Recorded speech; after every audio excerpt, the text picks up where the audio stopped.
Hello guys, this is me Rajneesh Chakravarti. On this video we are going to discuss वायुमंडलीय परिसंचरण। क्या होता है वायुमंडलीय परिसंचरण? ठीक है, हम इसको बहुत आसान शब्दों में समझेंगे।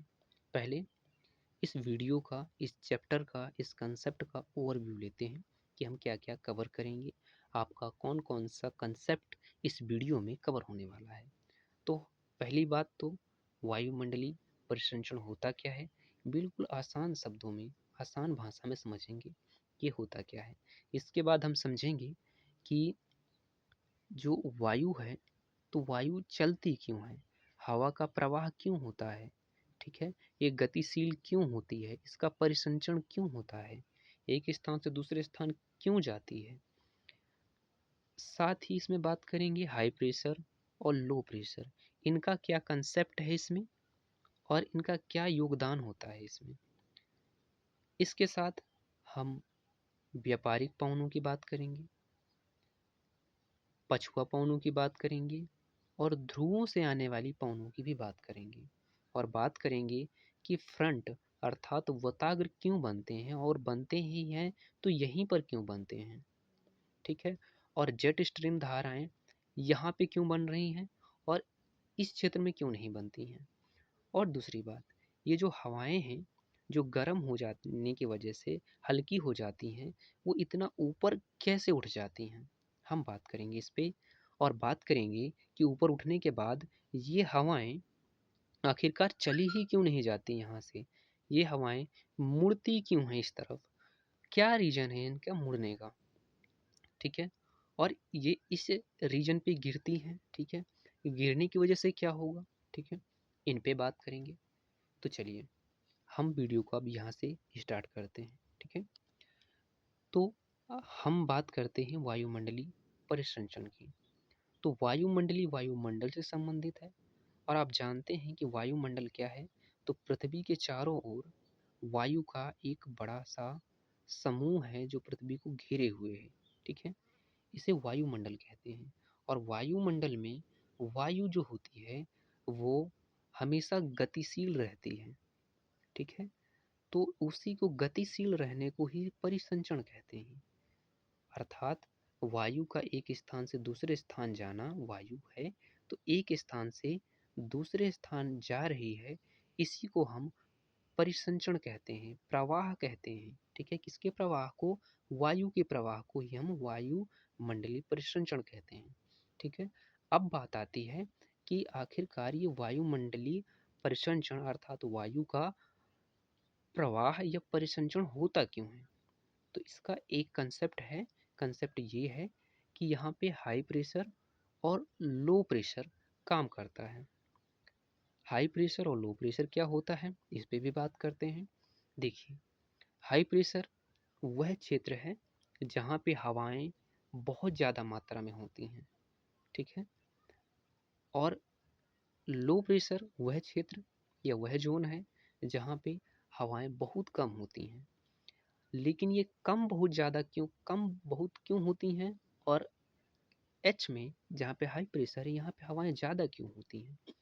तो देखिए, लो प्रेशर में हवाएं इसलिए कम होती हैं कि वहाँ पे तापमान होता है। क्या होता है, तापमान की वजह से, जहाँ पे तापमान ज़्यादा होगा वहाँ पे आपको लो प्रेशर दिखाई देगा। तो जहाँ पे आपको लो प्रेशर एल दिख रहा है, इसका मतलब है कि यहाँ पे तापमान ज़्यादा रहा है, ठीक है। और जाहिर सी बात है, भूमध्य रेखा पे सूर्य की किरणें क्या होती हैं, लंबवत पड़ती हैं। लंबवत पड़ने की वजह से ये हमेशा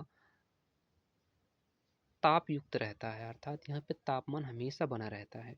इस वजह से क्या होता है कि यहाँ पे हवाएं गर्म होती हैं, गर्म होने से कोई भी चीज़ हल्की हो जाती है।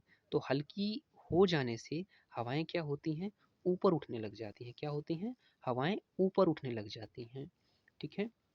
अच्छा, यहाँ तक आपको ये क्लियर हुआ कि हवाएं चलती क्यों हैं, हवाओं का परिसंचरण क्यों होता है। तो एक कंसेप्ट है कि हाई प्रेशर लो प्रेशर की वजह से हवाएं एक स्थान से दूसरे स्थान चलती हैं, ठीक है।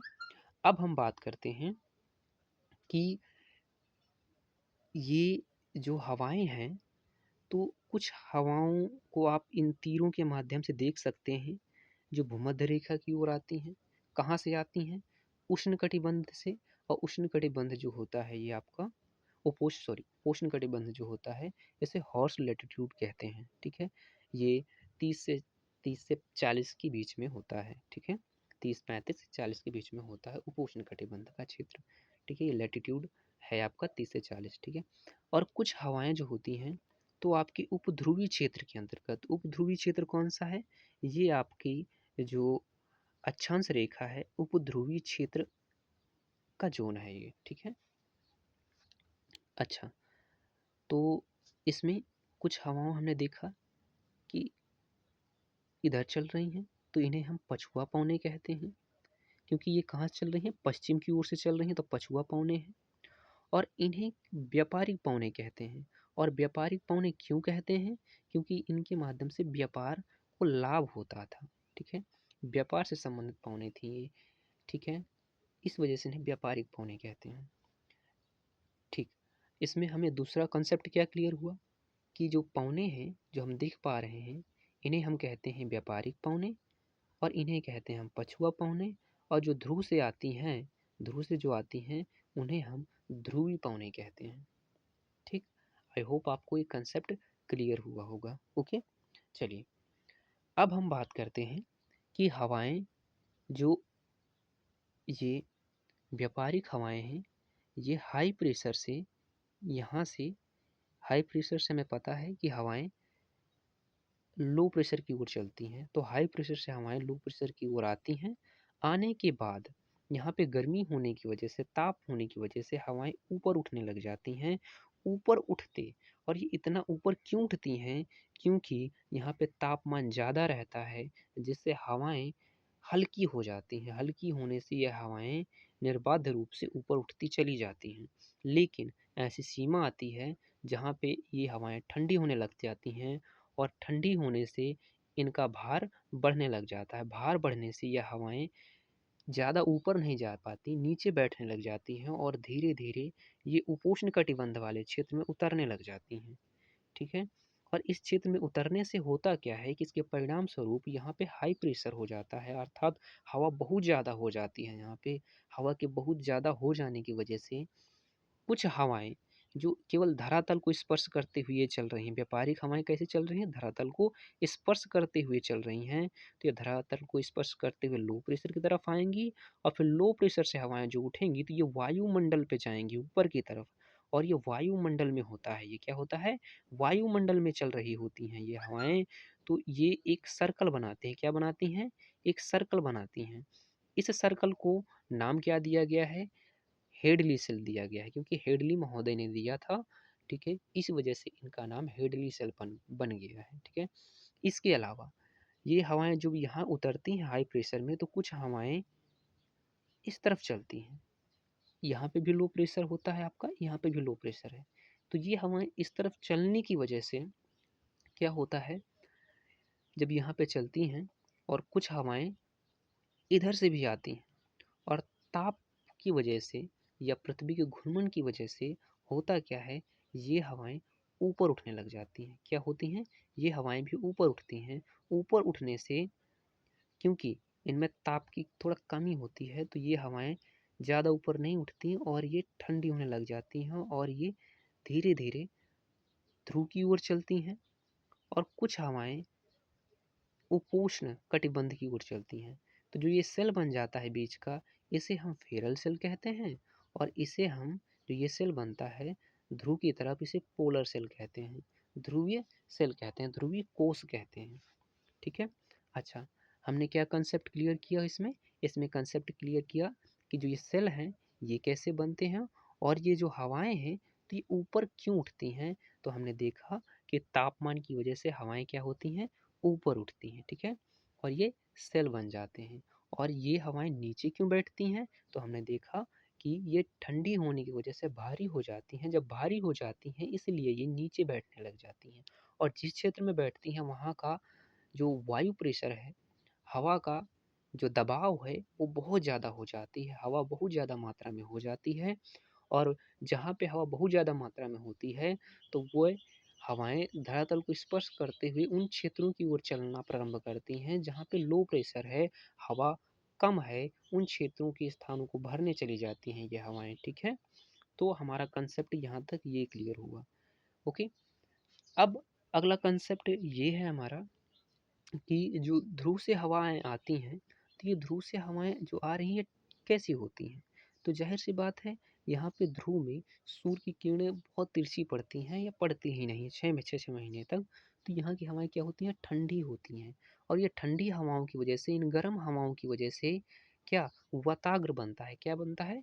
वताग्र बनता है। वताग्र बनने के लिए क्या जरूरी होता है? दो विपरीत गुण धर्म वाली हवाओं का मिलना होता है। जब दो विपरीत हवाएं मिलती हैं, विपरीत गुणों वाली हवाएं मिलती हैं, ठीक है, वायु राशियां मिलती हैं, तो वहां पे क्या बनता है? वताग्र बनता है। क्या बनता है? वताग्र बनता है, फ्रंट बनता है। और एक बात और हमने बात कही थी कि हम जेट स्ट्रीम की भी बात करेंगे। तो जो हवाएं ऐसी ऊपर उठ रही होती हैं, कुछ इधर चली जाती हैं तो कुछ इधर चली जाती हैं। ठीक है, दो विपरीत दिशाओं वाली, दो विपरीत राशियों वाली हवाएं हैं, गुण धर्म वाली हैं। तो कुछ यहाँ पे रीजन ऐसा नहीं है कि सभी रीजन यहाँ पे क्या हो जाता है आपका, अ, हवाएं पूरी इधर चली जाएंगी या पूरी हवाएं इधर चली जाएंगी, कुछ हवाएं इधर चली जाएंगी, कुछ हवाएं इधर चलेंगी। तो इस यहाँ पे कोई हवा नहीं बचेगी, यहाँ पे हवा बचेगी। क्या बचेगी? यहाँ पे हवा बचेगी।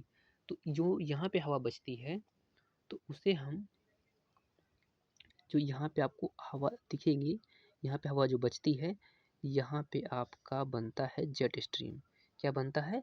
Jet stream. और जेट स्ट्रीम यहाँ से कुछ इस दिशा में ऐसे करके, ऐसे ये चलते हैं। ठीक है, और इस वाले रीजन में भी जेट स्ट्रीम बनते हैं। जेट स्ट्रीम क्या होती है? ऊपरी सीमा होती है किसके? वायुमंडल के ऊपर चल रही होती हैं ये। ठीक है, कुछ ऐसे चलती हैं, इन्हें हम जेट स्ट्रीम धाराएं कहते हैं। यही यही जो आपका स्थिति है, जो हवाएं चल रही हैं, इन्हें जेट स्ट्रीम कहते हैं। यही आपके दक्षिणी भाग में, दक्षिणी गोलार्ध में भी यही दशाएं होती हैं जो यहाँ पे हैं। अर्थात इसी प्रकार की इसी प्रकार की कहने का मतलब है कि वायुमंडल में ऊपरी भाग में भी कुछ हवाएं नीचे उतरती हैं और कुछ हवाएं यहाँ पे रह जाती हैं, और जो रह जाती हैं वही हवाएं पश्चिम से पूरब की ओर, ठीक है, चलने लग जाती हैं। इन्हें हम जेट स्ट्रीम धाराएं कहते हैं। तो हमने ओवरऑल इस वीडियो में क्या सीखा? हमने सीखा कि हवाएं या वायु जो मंडल है, वायुमंडल में हवाएं हैं, इन हवाओं का प्रवाह क्यों होता है, इनका परिसंचरण क्यों होता है, अर्थात होता भी है तो ये कैसे होता है। कुछ हवाएं जो होती हैं, हमने बात की कि हाई प्रेशर से लो प्रेशर की तरफ चलती हैं, और जो ये हाई प्रेशर से लो प्रेशर की ओर चलती हैं ना, तो ये धरातल को स्पर्श करते हुए चलती हैं। और जो ये हवाएं होती हैं, ये व्यापारिक हवाएं धरातल को स्पर्श करते चलती हैं, वायुमंडल में नहीं चलती हैं। स्पर्श करते करते आएंगी, इसके बाद तापमान की वजह से यहाँ पे ये ऊपर उठने लग जाती हैं, तापमान की वजह से ये ऊपर उठने लग जाती हैं और विपरीत दिशाओं में बट जाती हैं, विपरीत दिशाओं में बट जाती हैं।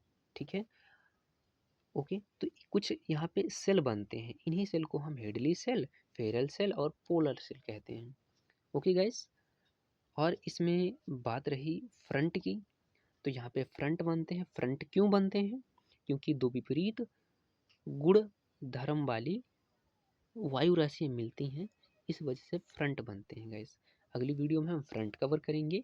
ठीक है, लेकिन बात आती है कि यहाँ पे फ्रंट क्यों नहीं बनते? तो यहाँ पे दोस्तों दो विपरीत दिशाओं से हवाएं नहीं आ रही होती हैं, यहाँ से नहीं आ रही होती हैं विपरीत दिशाओं वाली हवाएं। ठीक है, यहाँ से केवल एक ही गुण धर्म वाली हवा जा रही है जो है गर्म है।